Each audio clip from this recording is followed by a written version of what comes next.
Assalamualaikum warahmatullahi wabarakatuh. Video kali ini merupakan video pemenuhan tugas ujian tengah semester mata kuliah Pendidikan Agama Islam.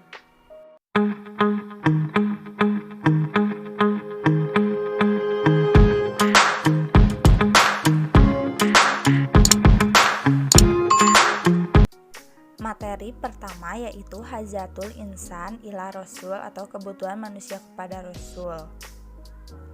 Al-insan adalah ciptaan Allah Subhanahu wa taala yang diberikan banyak kelebihan dan keutamaan dibandingkan dengan makhluk Allah lainnya.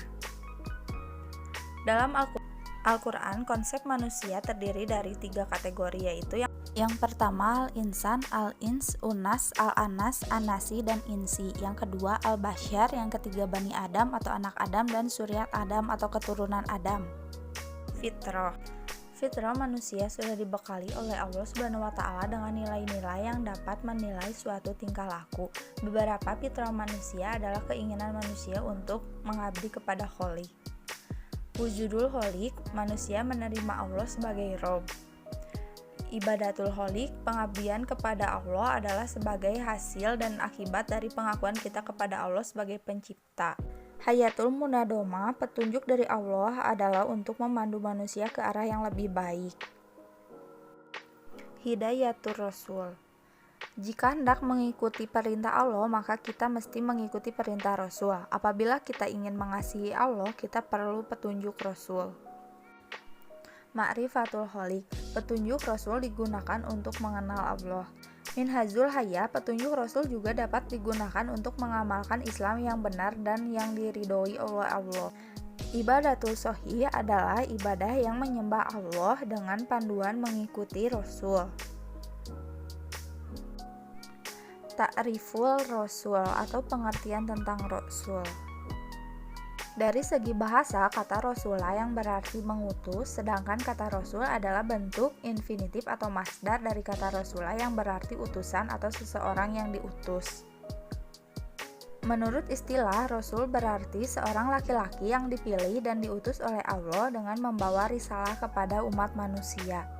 Ada 2 kata kunci untuk memahami definisi Rasul, yaitu yang pertama hamirul risalah atau membawa dan menyampaikan risalah. Yang kedua qudwatu fi tatbiqi risalah, menjadi qudwah atau contoh bagi umat manusia dalam melaksanakan ajaran yang dibawanya. Tidak semua orang yang membawa risalah atau ajaran dan membawa qudwah dapat disebut atau diakui sebagai rasul. Karena rasul yang diutus oleh Allah memiliki ciri-ciri khusus, di antaranya 1. Memiliki asipatul asasiyah, yang kedua memiliki al-mujizat, yang ketiga adanya al-bisyarat, yang keempat adanya an-nubuwat, yang kelima as-samarot.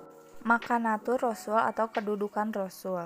Seorang manusia, sebagai manusia, beliau makan, minum, mandi, buang hajat, mengantuk, tidur, dan berkeluarga. Memiliki nasab, Rasulullah juga merupakan anak dari bapaknya dan seterusnya. Memiliki jasad, keistimewaan sirah nabawiyah. Sejarah hidup Rasulullah mencakup semua segi kemanusiaan. Nabi Muhammad adalah Rasul di antara para Rasul. Menyampaikan misi, beliau menyampaikan risalah yang ditugaskan oleh Allah kepadanya. Menunaikan amanah, beliau bertugas menunaikan amanah dari Allah Subhanahu wa taala. Nabi Muhammad adalah sunnah, karena as-sunnah merupakan definisi hadis setiap yang berasal dari Nabi, baik perkataan, perbuatan, atau ketetapan. 4. Mazhab, Imam Hanafi, Imam Maliki, Imam Syafi'i, dan Imam Hambali. As-sunnah sebagai sumber, yang pertama sumber hukum, yang kedua sumber sirah, yang ketiga sumber dakwah.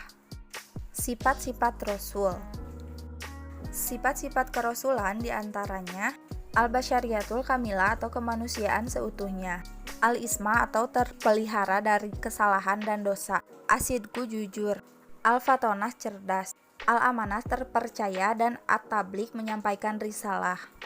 Dan yang terakhir al-iltizamul kamil atau komitmen yang sempurna terhadap kebenaran.